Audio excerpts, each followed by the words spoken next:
Assalamualaikum warahmatullahi wabarakatuh. Perkenalkan nama saya Nurita dengan NIM 20103011133. Jadi tujuan saya membuat video ini yaitu untuk mempresentasikan hasil resum materi kelima yang kemarin, Islam dan Iptek. Di mana di sini saya akan membahas tentang sains dan kebangkitan Islam. Oke. Indonesia sebagai negara muslim terbesar di dunia sedang mengalami kebangkitan Islam. Nah, pada kebangkitan Islam ini ada beberapa yang bisa dilihat. Yang pertama ada pertumbuhan jilbab, kemudian jilbab sebagai simbol mobilitas yang tinggi dan aktivisme politik.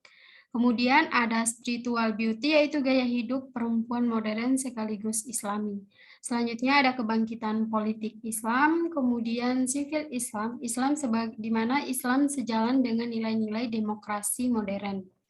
Kemudian selanjutnya pertumbuhan kelas menengah Muslim. Kemudian ada pertumbuhan kesolehan Muslim di kalangan anak-anak muda. Kemudian ada pertumbuhan literasi Al-Quran, spiritual ekonomi, kesolehan Muslim mendorong produktivitas kerja. Dan yang terakhir ada pertumbuhan nama Arab. Nah, kebangkitan Islam dimaknai bahwa nilai-nilai Islam sejalan dengan modernitas, di mana ada demokrasi, masyarakat sipil, ekonomi pasar, globalisasi, dan kelas menengah. Pada literatur sains di Indonesia menduduki level terendah dari 40 negara di dunia. Menurut TIMSS 2015 statistikal, dengan mayoritas masyarakat Muslim di Indonesia, 88%-nya dari total jumlah penduduk Indonesia. Maka rendahnya literasi sains itu menjangkiti sebagian besar masyarakat Muslim. Nah, pada masa kolonial, sistem pendidikan Islam yang banyak berlaku ialah pesantren.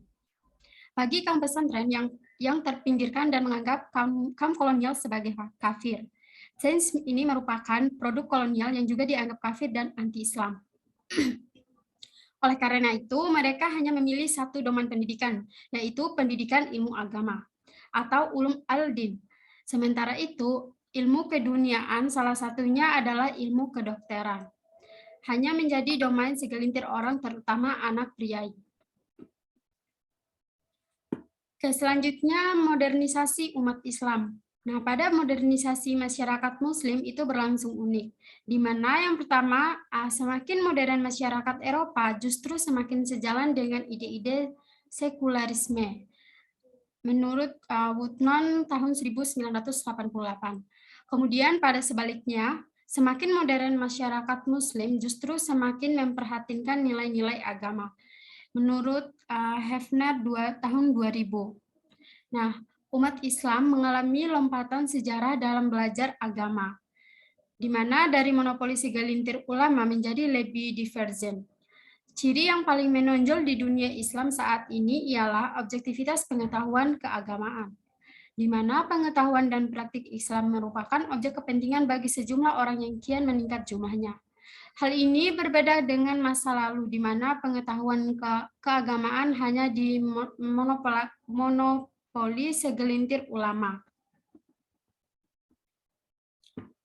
Jadi, sains dan teknologi merupakan instrumen paling penting dalam sejarah modern, dan hal ini menjadi kebutuhan mutlak bagi umat Islam untuk bergerak maju. Akan tetapi, umat Islam di seluruh dunia tidak berdimensi tunggal. Nah, di dunia Islam, interaksi Islam dan sains berlangsung dalam 3 pola. Nah, yang pertama ada Islam dan sains merupakan dua domain yang berbeda, sehingga tidak ada konflik di antara keduanya dan tidak perlu integrasi di antara keduanya. Kemudian pada pola yang kedua, sains merupakan sebuah ethical project, sehingga setiap proyek sains harus disesuaikan dengan ajaran Islam. Kemudian pola yang terakhir, sains merupakan aktivitas sosial budaya yang diadopsi masyarakat barat dari kebudayaan muslim di abad pertengahan dan diadaptasi sesuai dengan kebutuhan. Sehingga umat Islam seharusnya cukup mengadopsi sains Barat dan menyesuaikan dengan konteks kultural Muslim di berbagai negara. Mungkin sekian yang bisa saya sampaikan, lebih dan kurangnya saya mohon maaf. Wabillahi taufiq wal hidayah. Wassalamualaikum warahmatullahi wabarakatuh. Terima kasih.